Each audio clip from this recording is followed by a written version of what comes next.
Hello students, GPN school online channel में आपका स्वागत है। मैं हूं सूरज शर्मा। तो कल किसी बच्चे का कमेंट आया था, उसने अपनी प्रॉब्लम रखी थी। ये 2 क्वेश्चन 3 पार्ट है इसकी प्रॉब्लम, तो ध्यान से देखें क्या क्या है। प्रॉब्लम रखी गई है सर एक्सरसाइज 3.3 का थर्ड सम का, एक तो थर्ड पार्ट नहीं हो रहा, एक फिफ्थ पार्ट नहीं हो रहा, और इसी एक्सरसाइज का फर्स्ट सम का सिक्स्थ पार्ट नहीं हो रहा। तो देखो फर्स्ट सम का पहले तो sixth part.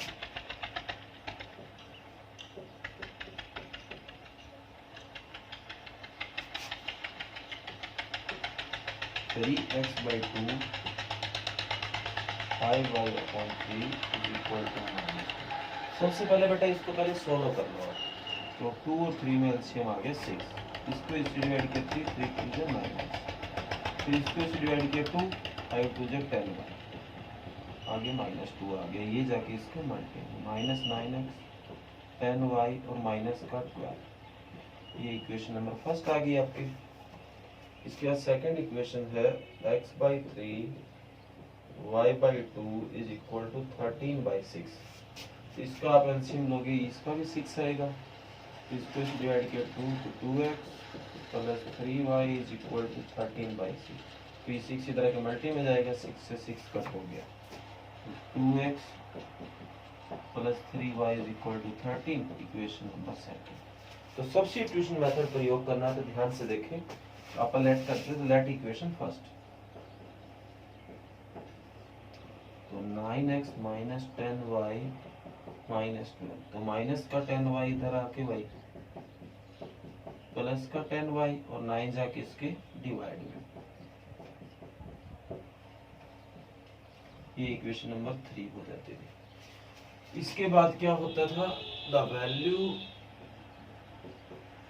Of x put into 2 में पुट करते थे। तो 2x x की जगह -12 plus 10y by 9 plus 3y = 13। आपको लगता है दिक्कत यहाँ से आई है, आगे आप कुछ नहीं कर पा रहे थे, इसलिए आप यहाँ दिक्कत आ रही थी। सबसे आसान तरीका बताता हूँ, एक सम से वो एलसीएम है, आपको ज्यादा मेहनत नहीं करनी पड़ेगी। इस 9 की इन दोनों से मल्टी कर दो और इस 2 की इन दोनों से कर दो, सारा कुछ हो गया आपका एलसीएम वगैरह अपने आप डायरेक्ट हो गया। तो वारस देखो, इस 2 की इन दोनों से और इस 9 की इन दोनों से, ये एलसीएम हो गया, सोल्व हो गया। तो 2 की इससे की -24, 2 की 20y और 9 की इससे करी 27y और 13 निम्बे हो गया, 13 ढाई 130, 130 में से 13 गया 117, तो माइनस का 24 इधर के प्लस का 24 और ये हो गया 47y और 117 प्लस 24, तो 47y बराबर हो गया ये 7 और 4 11, असल में 1 1 और 2 3 और 4 143, तो y बराबर 143/47। ठीक, तो y की वैल्यू कितनी आएगी 3, और y की वैल्यू इक्वेशन नंबर 3 में पुट कर लो x। ये आपका फर्स्ट का सिक्स्थ पार्ट है। इसके बाद पूछा गया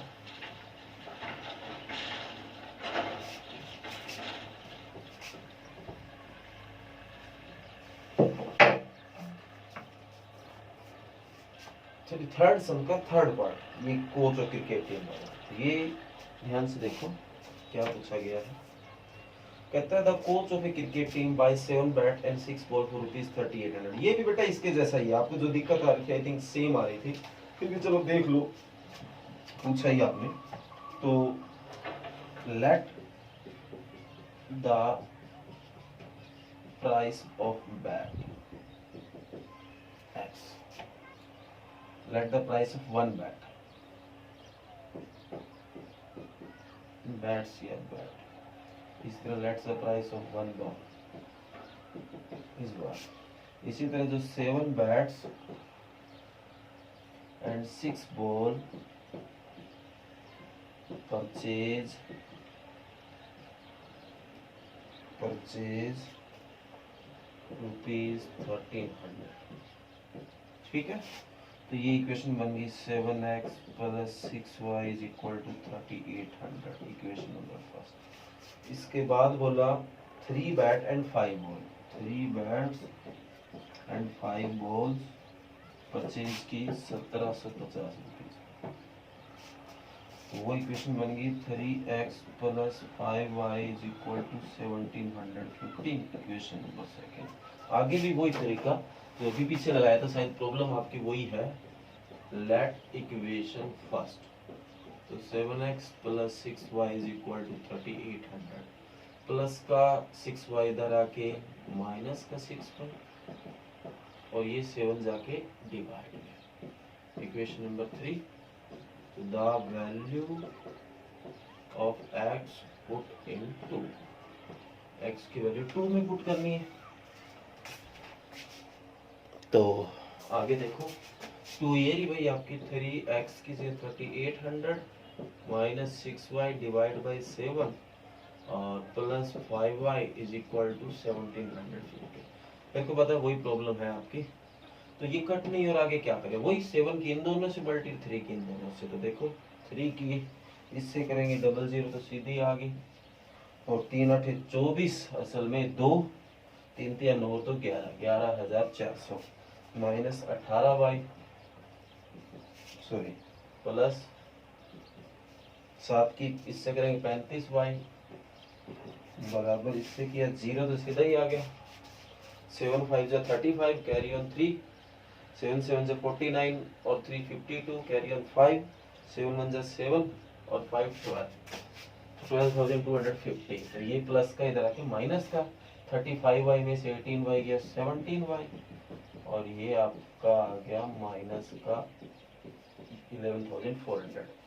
तो 17y इज इक्वल टू 0 तो सीधा ही आ गया, 5 में से 0 गया 5 आ गया, यहाँ 12 में से 4 गया 8 आ गया, 11 में से 11 गया 0 आ गया, ये जाके इसके डिवाइड में 850 बाई 17, तो 17 5 85 0, तो y की वैल्यू कितनी आ गई 50। तो ये आपकी ये प्रॉब्लम हो गई है। और आई थिंक जो आपने फिफ्थ पूछा है शायद वहां भी आप इसी प्रॉब्लम के कारण रुके होंगे। तो ये फिफ्थ सब मैं आपको अपने आप करने के लिए दे रहा हूँ, क्योंकि मेरे को लग रहा है कि जो पिछले क्वेश्चन में प्रॉब्लम थी वो इस क्वेश्चन में प्रॉब्लम आ रही है, तो हो सकता है अगले में ही वही आपको प्रॉब्लम आ रही हो। और अगर आपका फिर भी ना हो रहा बेटा तो आप अगेन कमेंट कर सकते हैं, आपकी प्रॉब्लम सोल्व की जाएगी। ये 3 क्वेश्चन पूछे गए थे। आगे हम बढ़ते हैं नेक्स्ट एक्सरसाइज 3.5।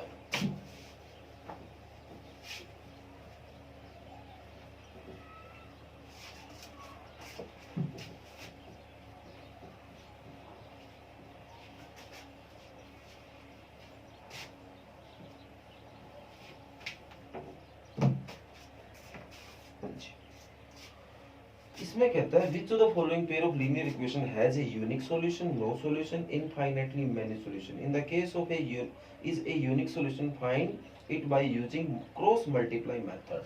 कहता है कि हम आपको इक्वेशंस दे रहे हैं, आपको पहले तो ये पता लगाना है कि यूनिक सॉल्यूशन कौन से में है, और दूसरा इनफाइनाइट मैनी सॉल्यूशन किस में है, और तीसरा नो सॉल्यूशन किस में है। आगे बोला अगर कोई यूनिक सॉल्यूशन है तो आपको वहां पे उसको सोल्व करके x और y की वैल्यू भी निकाल के देनी। अब उससे पहले आपको पता करना पड़ेगा कि यूनिक सॉल्यूशन ये सॉल्यूशन कहाँ होते हैं।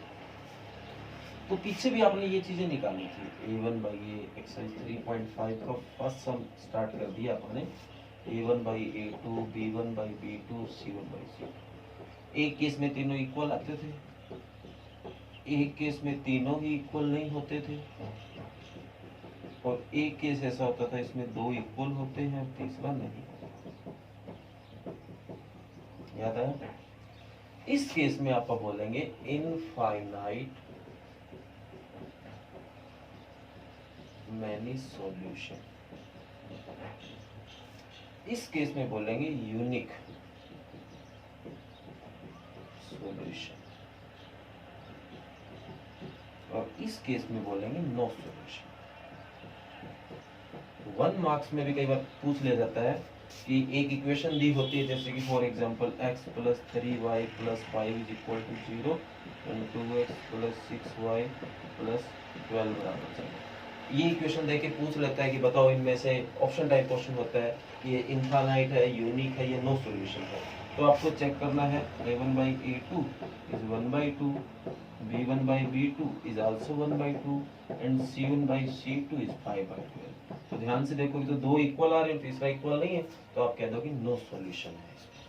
तो ये 1 मार्क्स में ऐसे भी पूछ लेता है। इस एक्सरसाइज में और इस क्वेश्चन में ये पूछा गया कि अगर यूनिक सॉल्यूशन है तो क्रॉस मल्टीप्लाई का यूज करें।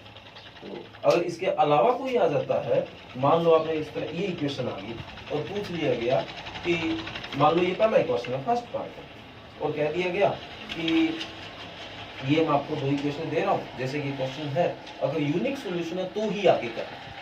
तो मान लो ये दो इक्वेशन आपने सॉल्व की, ये तो नो सॉल्यूशन आ गया, तो आगे कुछ नहीं करना, बस नो सॉल्यूशन लिख के छोड़ देना। ये आपका इसमें एक दो ऐसे पार्ट होंगे जो कि आपको ऐसे करने हैं।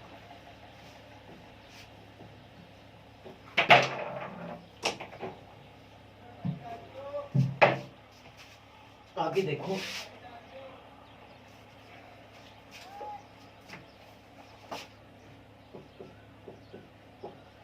ये इसका एक फोर्थ पार्ट है।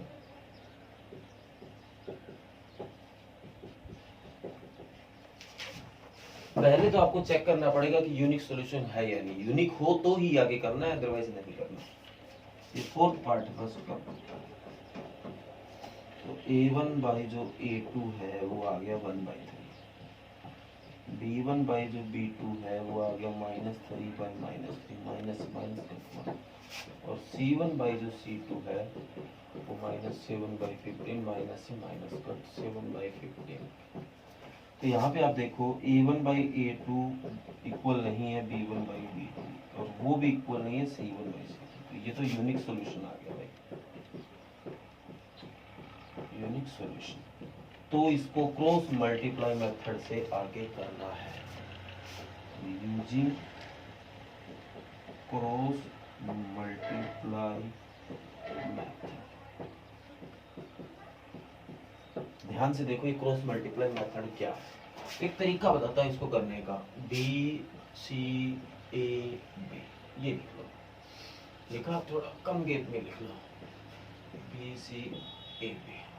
बी मतलब ये y के कोएफिशिएंट -3 -3, सी मतलब पीछे वाले -7 -1, ए आगे वाले 1 3, और बी फिर -3 और -3। इसके x लिख लो ऊपर, इसके y लिख लो, इसके y, इसकी इससे मल्टी, बीच में माइनस, इसकी इससे मल्टी, इसकी इससे मल्टी, इसकी इससे मल्टी, इसकी इससे मल्टी, इसकी इससे मल्टी। जब ये मल्टी करते हो सीधी करने, जब इस तरह मल्टी करके लिखते हो तो बीच में माइनस लगाना है। जैसे फॉर एग्जांपल x ये लिखा, इसकी इससे मल्टी तो -3 की -15 से प्लस का 45 आ गया, अब बीच में एक माइनस लगाना है आपको, ये फार्मूले का है। इसकी इससे मल्टी माइनस और माइनस प्लस 21, तो ये पढ़ा रहेगा, बीच में इक्वल लगेगा अपॉन y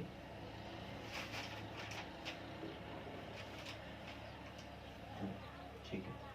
इसकी इससे मल्टी -21, बीच में माइनस, इसकी इससे मल्टी -15 आगे माइनस है +15, 1, इसकी इससे मल्टी -3, बीच में माइनस, ये -9 आगे माइनस होने के कारण +9।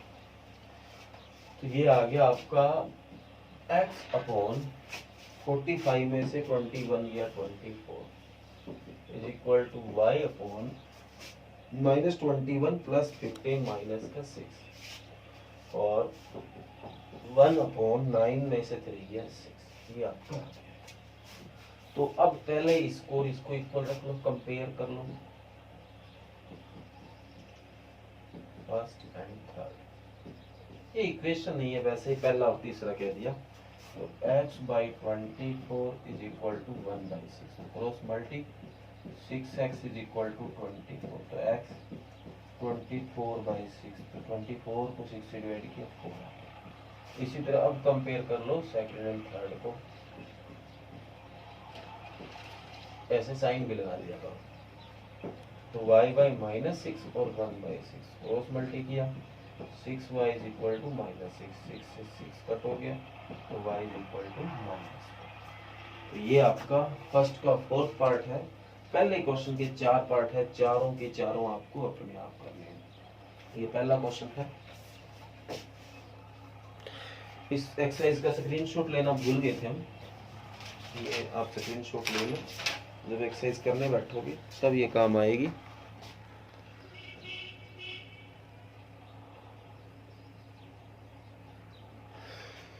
हाँ जी, इसके बाद क्वेश्चन नंबर आप एक बार थर्ड करते हैं, जो कि आप अपने आप करोगे क्योंकि मेरे को उसमें ज्यादा आपकी हेल्प नहीं करनी। अभी आपने जो सीखा वो क्रॉस मल्टीप्लाई मेथड, इतना मुश्किल नहीं है, शायद आपको समझ भी आ गया होगा। एक बार दो बार वीडियो देखोगे तो और समझ आ जाएगा। तो क्या करना है आपको, थर्ड क्वेश्चन है इसका, इक्वेशन में लिख देता हूं 8x plus 5y, second question कल कर लेंगे अपन, is equal to 9, equation first, and 3x plus 2y is equal to 4, equation number second. कहता है इस क्वेश्चन को आपको सब्स्टिट्यूशन और क्रॉस मल्टीप्लाई मेथड से सोल्व करना है। तो सब्स्टिट्यूशन अपन ने 3.3 में सीख लिया, क्रॉस मल्टीप्लाई आज अपन ने और सीख लिया, और मैं इसमें एक चीज और ऐड कर देता हूं, एलिमिनेशन मेथड। आपको इस क्वेश्चन को एलिमिनेशन मेथड से भी करना है, मतलब एक ही क्वेश्चन को तीनों मेथड से, और ध्यान रहे तीनों का आंसर सेम आना चाहिए। और अगर आपका आंसर किसी का आगे पीछे आ रहा है, एक्स की वैल्यू अलग अलग आ रही है, तो आप गलती कर बैठोगे। तो इसमें एक बात मैं और बता देता हूं आपको, जो बड़ी इंपॉर्टेंट है आपके लिए, मैंने काफी बार ये चीजें देखी है। हाँ जी, वो ये है, जब भी आप क्रॉस मल्टीप्लाई मेथड लगाओगे तो ये बराबर वाली चीज इधर ले आना, और अगर आप इधर नहीं लाओगे तो आंसर में आपके एक माइनस का फर्क आ जाएगा, जो कि इस तरह के क्वेश्चन में तो बड़ा गलत है, क्योंकि आप यहाँ मिलान कर रहे हो, मैच कर रहे हो। एलिमिनेशन लगाओगे, सब्स्टिट्यूशन लगाओगे, वहां x2 आ रहा है, दूसरे में 2 आ रहा है, इसमें अगर -2 आएगा तो आप कंफ्यूज हो जाओगे, ये सब गड़बड़ क्या हो रही है। तो क्रॉस मल्टीप्लाई मेथड की एक ध्यान देने वाली बात है, जो मेरे को लगा, हालांकि मैंने ऐसा कोई रूल पढ़ा नहीं है कि ऐसा कोई रूल है क्या, पर मेरा एक अंदाजा है कि ऐसे ही होता है। तो इस बात का ध्यान देना, इन दोनों को आप इधर ले आना, जैसे कि प्लस का 9 इधर आके माइनस का 9 हो जाएगा, बराबर 0 प्लस का हो जाके माइनस का। अब इसको आप क्रॉस मल्टीप्लाई मेथड से करना, और अब इसमें आपको ये चेक करने की जरूरत नहीं है कि ये यूनिक सॉल्यूशन है या नहीं है। अब अगर इसने कह दिया लगाओ क्रॉस, तो क्रॉस लगा सकते हो। अभी क्रॉस का आपने एक ही सम सीखा, तो लो मैं एक और करवा देता हूँ आपको। तो बी सी ए बी, ऊपर x, ऊपर y, ऊपर 1, तो d बीच वाला 5 2, c -9 और -4, a 8 और 3, और ये -9 सॉरी b 5 और 2, इसकी इससे मल्टी, इसकी इससे, इसकी इससे, इसकी इससे, इसकी इससे, तो ऊपर x आएगा, नीचे ये -20, बीच में माइनस लगाया, -18 प्लस 18 हो गया, बीच में y इक्वल लगाया, इसकी इससे -27, बीच में माइनस, ये माइनस का 32 प्लस 32, 1 8 दूनी 16 -15, ये x बाई -2 हो गया, y बाई 5 हो गया, 1 बाई 1 हो गया। पहले और तीसरे को इक्वल रखा, तो x by -2 is equal to 1 by 1, cross multi, तो ये x इज इक्वल टू -2। इसी तरह बाद में इसको बराबर रखा, y by 5 is equal to 1 by 1, तो y इज इक्वल टू 5। ये आपका आंसर आ गया। एक क्रॉस मल्टीप्लाई मेथड से मैंने एक और क्वेश्चन आपको करवा दिया, जिससे कि आपको ये ना हो कि मैं भी क्रॉस आया नहीं है। अब आगे भी काफी सारे क्वेश्चन बच गए हैं, तो वो क्वेश्चन और एक दूसरा क्वेश्चन मिला के कल आप इस एक्सरसाइज को कंप्लीट कर लेंगे। Thank you. और ये आज आपका होमवर्क है, और प्रॉब्लम कमेंट करते रहिए। कमेंट करोगे, जैसे जैसे आपकी प्रॉब्लम आएगी वैसे वैसे हमें पता चलता जाएगा। प्रॉब्लम एक नेगेटिव नहीं है, प्रॉब्लम एक पॉजिटिव पॉइंट भी है। वो ऐसे है कि आपके कमेंट करने से हमें पता चलता है कि आप ये चीज घर पे कर रहे हो, तो इस चीज से भी हमें एक बेनिफिट होता है, एक कॉन्फिडेंस आता है कि हमें बच्चे फॉलो कर रहे हैं। और चैनल को सब्सक्राइब करते रहिए, वीडियो आपके पास अपने आप पहुंचता रहेगा। और अगर आपने एक बार सब्सक्राइब कर दिया तो दोबारा ना करना, 1 सब्सक्राइब हो जाएगा। Thank you.